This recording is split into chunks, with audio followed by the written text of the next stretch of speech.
जितने भी बड़े बुजुर्ग सभी या छोटे भाई जितने भी आए हैं और सभी गांव और बाहर से जितने भी आए जो इस अन्याय के समय में मेरा साथ दे रहे हैं, उन सभी को मेरी सबसे पहले हाथ जोड़ के राम राम।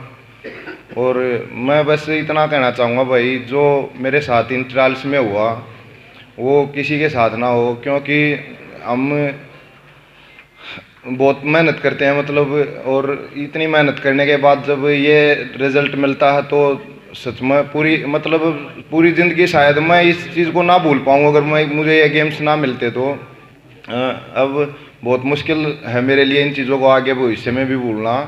और एक दिल सा टूट जाए, मतलब मेहनत करने का भी दिल ना करता। तो उस दिन यही हुआ कि मेरी 2 कुश्तियाँ हो चुकी थी और उसके बाद फाइनल कुश्ती थी मेरी मोहित के साथ। तो फाइनल कुश्ती में मेरा स्कोर था 3-0। और वैसे तो कुश्ती में 1-2 पोजीशन वैसे ऐसी भी थी मैं और स्कोर भी कर सकता था, पर बस एक ऐसे कॉन्फिडेंस में मैं कहा 3 स्कोर काफ़ी है और टाइम भी लास्ट की ही मिनट चल रही थी। तो उस समय पर जो लास्ट की बिल्कुल 18 सेकंड रह रही थी, एक एक्शन हुआ उसमें जो उन्होंने स्कोर दिया, वो जो कुश्ती में रेफरी या मैच चेयरमैन और जज बैठे थे उन्होंने दिया सिर्फ 1 पॉइंट। तो 1 पॉइंट देने के बाद उसके कोच ने, जो मोहित का कोच था, उसने ऑब्जेक्शन किया। उसमें ऑब्जेक्शन करने के बाद वो फैसला गया ज्यूरी के पास। तो ज्यूरी जो बैठती है ना, वो कुश्ती में वो कुश्ती को भी देखती है जो चल रही होती है। उन्होंने पहले ही पता था कि इस एक्शन में स्कोर नहीं है इसके मोहित के, जो इन्होंने ऑब्जेक्शन किया है। फिर भी उन्होंने जाके देखना तो होता ही, उन्होंने वीडियो को रिव्यू देखा जाके दोबारा बैक करके। तो वीडियो देख के उन्होंने आके अपना फैसला दे दिया ज्यूरी ने, जो हमारे मैच की ज्यूरी थी उस टाइम पे। उन्होंने फैसला दिया मोहित के खिलाफ में, तो मेरा 1 पॉइंट और बढ़ गया ऑब्जेक्शन का। तो जो ऑब्जेक्शन करने के बाद एक कुश्ती का एक नियम है, जो रूल है, जो पूरे वर्ल्ड में लागू होता है। उस रूल में एक बार ज्यूरी जो फैसला दे देती है ना, तो उसके बाद ना तो कोई ऑब्जेक्शन करने का हक बचता और ना दोबारा उस चीज़ को कोई चेक करने देता, ना कोई चेक कर सकता। तो पर मेरे साथ ऐसा हुआ कि मेरा स्कोर बोर्ड में स्कोर आ गया 4-1, मेरे 4 पॉइंट हो गए। 1 पॉइंट मोहित का था जो उसका मुझे बाहर धक्का के ले जाने का था। तो कुश्ती फिर से स्टार्ट होने के लिए मैं बीच में जाकर खड़ा हो गया। पता नहीं फिर क्या किसने क्या, वो मोहित के कोच ने जो स्टेज पर बैठे थे फेडरेशन के सारे अधिकारी, उनके पास जाके किससे क्या बोला उसने, तो फिर से बुला लिया सबको। तो नेता है ना, जो अध्यक्ष है जो कुश्ती का, उन्होंने जूरी के अपने एक मेंबर को बुलाया और उससे पूछा, अपने ही गांव से हैं पहलवान जी सत्यदेव जी। तो सत्यदेव पहलवान जी से पूछा उन्होंने बुला के, हाँ वही सत्यदेव बताओ क्या फैसला है। तो पहलवान जी ने, मुझे नहीं पता क्या उनकी वही मजबूरी रही क्या, उन्होंने अपना फैसला बताने की बजाय नेता को उन्होंने यही बोला कि जी मैं तो इसके गांव से हूँ। तो नेता बोला, वो भाई तू इसके गांव से तो तू साइड में हो जा।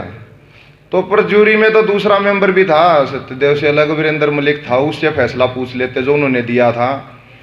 पर फिर वो जगवीर जिसके साथ ये सारा फिर बाद में घटना हुई, जगवीर दूसरे मैच पे ना तो हमारे मैच पे था, वो ना हमारी ज्यूरी में था। वो दूसरे मैच पे कुश्ती हो रही थी बजरंग पुनिया और इनकी मौसम खत्रियर की, उस पे था, उसकी ड्यूटी उस पे थी। उसको ज्यूरी में ना तो किसी ने मेरे ख्याल तक कहीं उसको ना शामिल कराया, वो अपने आप ही आके उसमें शामिल होगा और वो फैसला देखने के लिए, तो वीडियो देखने के लिए चला गया दोबारा। तो मेरा पहले शक हो गया था, मैं कहा हाँ ये ज़रूर कुछ ना कुछ गड़बड़ करेगा, क्यों उसने पहले भी 2-3 जगह कंपटीशन में ऐसे काम कर लिए। तो उसने आकर फैसला दिया कि इसका स्कोर है 3-3 कर दिया उसने। तो मैंने उसको फिर भी रिक्वेस्ट की, कोच साहब दोबारा चेक कर लो, ये कोई ऐसा तो है नहीं कि नेशनल है अगले साल में फिर लड़ लूँगा। ये तो 4 साल में गेम से एक बार आते हैं और आपने पता है ये पूरे जीवन की मेहनत है मेरी, आप इसने क्यों ख़राब करवाने लग रहे हो। तो तब भी उसने मेरे से यही बोला कि तू जा अपनी कुश्ती लड़ ले, ना तो 1 क्वेश्चन पॉइंट और हो जाएगा, कुछ इस तरह की बात कहेगा उसने। और वो वापिस अपना उस दूसरे मैच पर जाकर बैठ गया। तो मेरे पे एकदम से इतना दबाव बना दिया उन्होंने कि भाई तू लड़ आकर कुश्ती ना। मैंने उनकी रिक्वेस्ट सुनी, उनने बिल्कुल भी बहुत रिक्वेस्ट करी, मैं कहा जी फिर तो चेक करवा लो एक बार अलग तय। पर उन्होंने सुनी नहीं, बोला तू कुश्ती लड़े। अगर मैं 10-15 सेकंड और ना लड़ता तो वो एक क्वेश्चन पॉइंट और दे देते या फिर उसको विनर ही घोषित कर देते, कुछ ऐसा भी कर देते।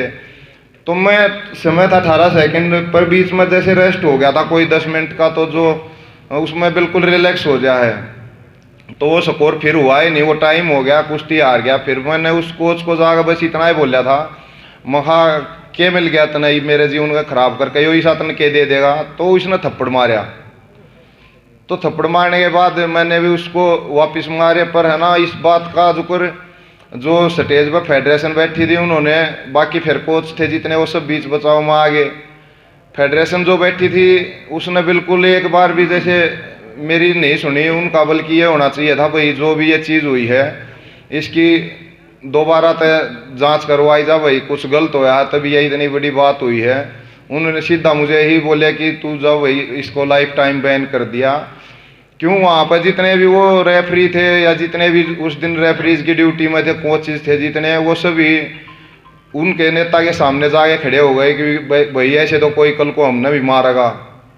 पर उन्होंने ये नहीं देखा कि पहले मारा किसने है, पहले मारा इस कोच ने इसको है या इसने ही जाके मारा है। अब वो बोल रहे हैं भाई मैंने कुछ उसको गलत बोला होगा या कुछ ऐसा। अगर मैं उसको गलत बोलना होता तो मैं उसको दूर से ही गाड़ी दे देता, अगर गाड़ी वाड़ी देनी होती तो मैट से ही, या उसको मेरा मारने की कोई मेरी ऐसी नीति होती तो मैं उसको जाते ही मारता, मैं उसको बात थोड़ी करता उससे। तो मेरी तो सभी आप आए हो, आप तो सभी तो यही एक हाथ जोड़ का निवेदन है कि इस मामले में अच्छी तरह मेरा निपटवाया जा, मेरी मदद करी जा, ताकि भविष्य में किसी के साथ ऐसी घटना ना हो और ना किसी देश के खिलाड़ी का मनोबल टूटे।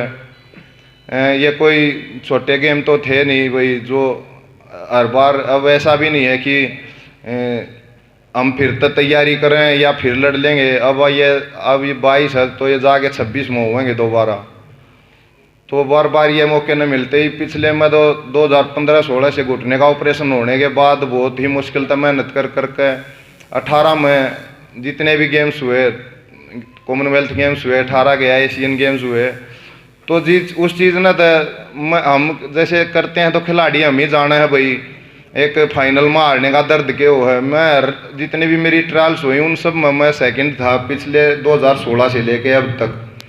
तो अब जाके न मेरा ये सिलेक्शन हो रहा था, इसमें इन्होंने मिलकर ये ऐसी कुछ राजनीति कर दी, तो उस चीज़ का दुख है।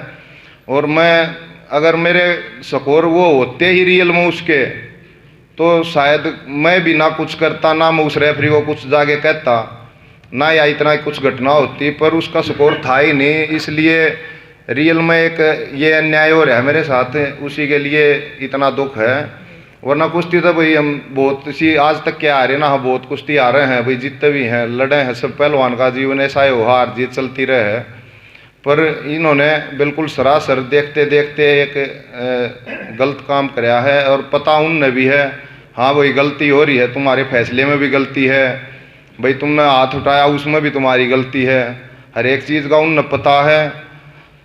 और फिर एक उन्होंने शिकायत भी मेरी ही FIR शायद जाके बता रहे थे, मन तो बाद में ये जो न्यूज़ वाले हैं इन्हीं के माध्यम से पता चला है कि उन्होंने कुछ FIR वगैरह भी कटवा रखी है। पर मेरा अभी तक ऐसा कुछ बात किसी से हुई नहीं। तो मेरी यह रिक्वेस्ट है जी, सब हाथ जोड़ के इस चीज़ ने अच्छी तरह से एक इंसाफ दिलवाया जा, मिलकर सभी आवाज़ उठाएं। और आप सभी का बहुत बहुत धन्यवाद। और जो ही आपका जो फैसला होगा मैं उस चीज़ को भी मान कर अपने जीवन में आगे बढ़ने तैयार हूँ, कि चाहे आप उसमें किसी भी रूप में फैसले में बताओगे, वो सब तरह से मैं मानने में तैयार हूँ जी। बहुत धन्यवाद सबका, आप सभी आए और जो अब आप बात करोगे आप सब के सामने है जी। नमस्ते।